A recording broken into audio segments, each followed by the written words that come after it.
So for today, I'm going to talk about the 5 most boring pro stadiums in America.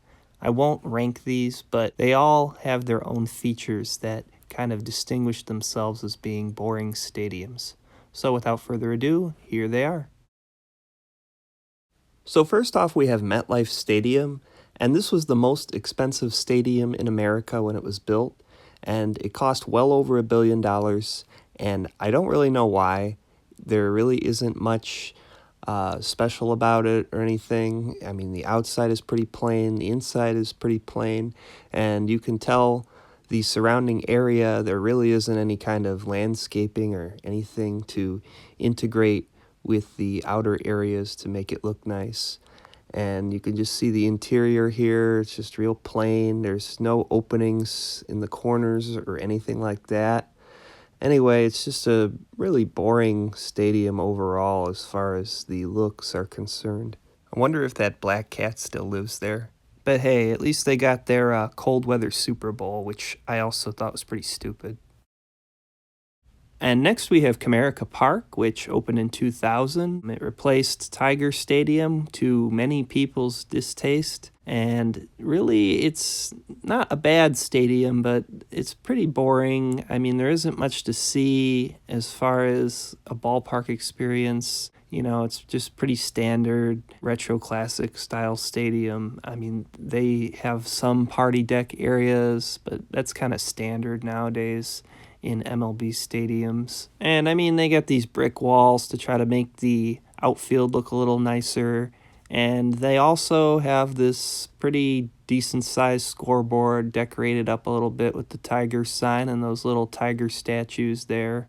And if we zoom out here to the outside, on the other side of the ballpark, they also put a bunch more of the tiger statues, and they put these giant baseball bats. You got tiger there, another one there, a couple baseball bats, and you go out.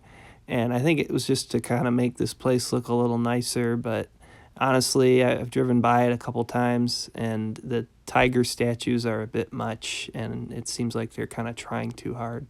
So overall, not a terrible place, but kind of boring. Now I have what a lot of people would say is the worst current NFL stadium in FedEx Field in Landover, Maryland.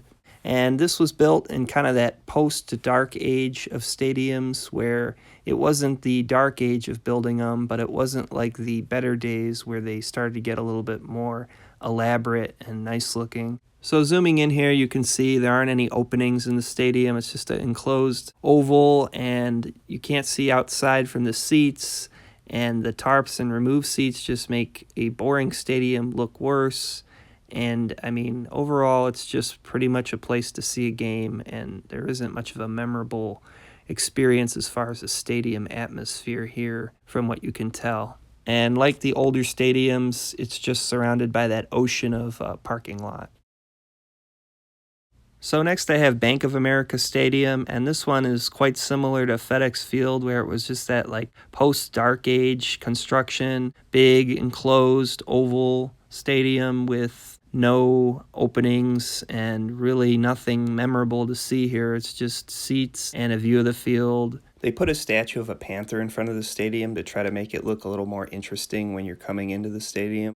And probably because at the time they were an expansion team and they didn't have any players yet to make statues of. And lastly, I have Guaranteed Rate Field here. And this one was just a real big miss as far as design. It was built right before the Retro Classics became the standard for baseball stadiums. And you can just see the outside has the windscreens, and the exterior facade, just there isn't much to see there. And then you have the outfield. They've done a lot of renovations to try to make this all look nicer, but really, I mean, you just have that structure there, and you got these really plain concourse areas. You got a party deck they stuck in there, and a pretty dull-looking scoreboard with a couple little towers on it to try to make it look nicer. And, you know, you just have this outfield area, a lot of standing room, but really nothing special, nothing that stands out. And it kind of just looked even more boring when it was built, but they did some things to make it look a little nicer, but you can't even see outside of the stadium from the seating for the most part because you just have this wall around the whole stadium. It's like They didn't want anybody to see anything outside of the stadium, really. And this stadium overall is just a big miss. It's a bad stadium, and it's also a boring stadium. Thus why so many corrections have been done over the years. So those are the 5 most boring stadiums, and as always, thank you for watching.